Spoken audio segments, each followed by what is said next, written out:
Tem algumas perguntas aqui no Face de internautas e eu queria te fazer porque tem exatamente a ver com o tema. Uma delas, ela fala que ela gostaria de um pouco mais de romantismo, que no início era assim e hoje nada. É aquilo que você falou no início, né? Sim. De repente, na fase da conquista era uma coisa, hoje é outra. Uma coisa que eu sempre digo para os meus pacientes é assim: o ideal romântico, ele é uma prosopopeia que inventaram para nós, né? Criaram o ideal romântico, vem da poesia. Então, o romantismo como realidade, ele não existe e não subsiste por muito tempo.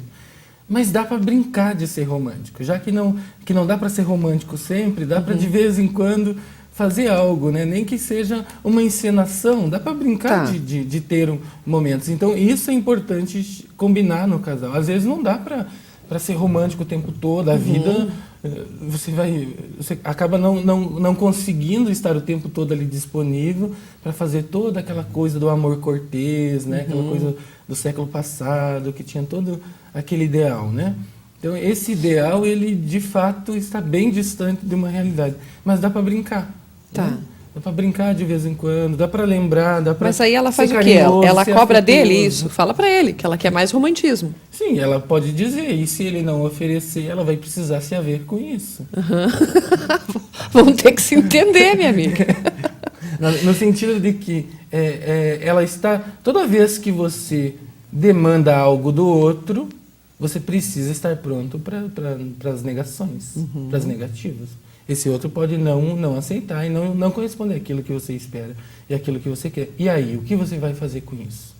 Entendi. Então, é nesse sentido e lidando com tudo isso que as pessoas começam a ter outras atitudes, porque também as relações vão estabelecendo uma certa passividade, as pessoas vão levando conforme dá, elas vão parando, elas deixam de se questionar, fica por isso mesmo, vai ficando. Aí quando elas acordam, já acabou o romantismo, já acabou tudo. Não pode se acomodar também. Não pode, a relação é sempre um contínuo se questionar, se perguntar e se haver consigo mesmo.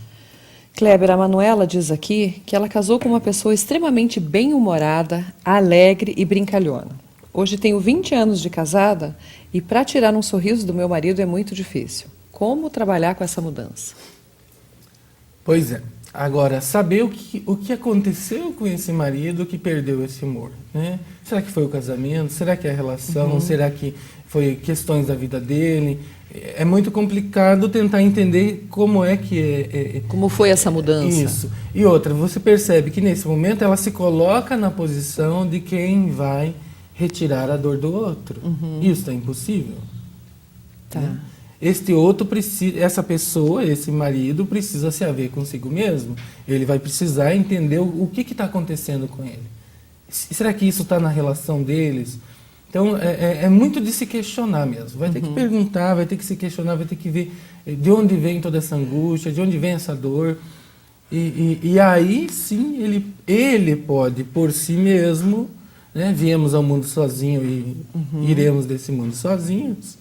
E ele sozinho pode se haver com isso e isso melhora a relação, entende? Então, é sempre um trabalho individual, singular, do um a um.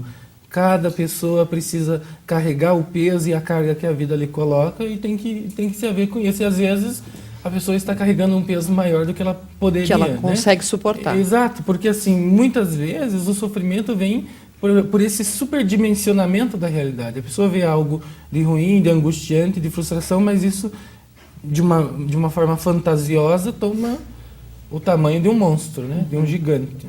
Então fica difícil mesmo. Cobrar do outro aquilo que nem eu posso oferecer não é normal. Adorei essa aqui, Ângela. Mas é tão mais fácil culpar o outro do que não está dando certo? O problema é meu ou do relacionamento?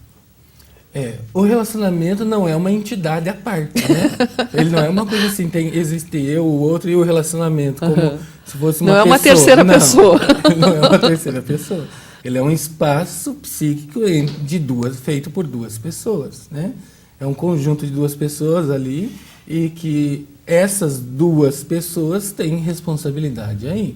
A gente sempre disse várias vezes aqui em várias situações, só existe um dominado porque tem, né? Só existe um dominador porque tem um dominado, o agressor porque alguém se coloca na posição passiva. Permite. Sempre tem posições e jogos dentro das relações em que os dois estão fazendo parte, né? E muitas vezes isso é muito interessante, de que às vezes é exatamente um corte que às vezes a realidade dá, ou até uma separação, que acaba resolvendo as questões do casal. Claro, porque são momentos em que cada um fica a sós, repensa, revê, né? Consegue refletir sobre erros, acertos, falhas e benefícios, alegrias e tristezas desta relação, consegue pesar as coisas e depois tentam retomar com uma outra consciência. A grande questão é, muitas vezes as pessoas utilizam um período de separação e de afastamento para ficar se acusando e para ficar brigando um com o outro, e não utiliza isso para fazer um retiro pessoal. E é isso que seria o ideal. Sim. Trabalhando assim com pessoas ali que estavam à beira de divórcio, à beira de separação, é muito comum que quando a pessoa está num processo terapêutico, ela consegue se entender e muitas vezes a relação volta e volta muito melhor.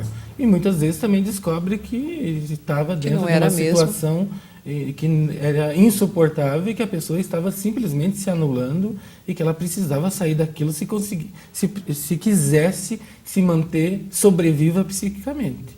Porque às vezes existem relações aí em que a pessoa simplesmente se anula, ela morre enquanto ser. Né, se torna um objeto naquela relação. E aí não vai ser feliz nunca também. Não. Tá, pra gente terminar, posso, produção, mais uma aqui? Tá. Aqui já é o contrário, olha que legal, isso é difícil. Ela fala que o marido cobra, que agora... minha amiga, seja bem-vindo ao mundo das mulheres. Que ela só está disposta, feliz e arrumada quando é para sair, para passear ou para visitar alguém. Em casa está sempre triste, mal-humorada e mal vestida. Você fica assim em casa? Nossa, eu acordo assim, ó. Perfeita. E aí? O marido quer que ela fique produzidíssima o dia todo, será? Pode ser, né? Talvez seja. Isso é o choque da realidade, né? O mundo real é esse. Então, as pessoas têm dificuldade de aceitar a realidade. Elas querem essa fantasia e que o outro fique sustentando essa fantasia o tempo todo. É impossível sustentar uma beleza que, de algum modo, a beleza para sair é fabricada, né? É todo um trabalho. Vocês mulheres sabem muito bem disso, como é preciso. Posso fazer uma parte aqui? Porque o marido dela não sabe disso.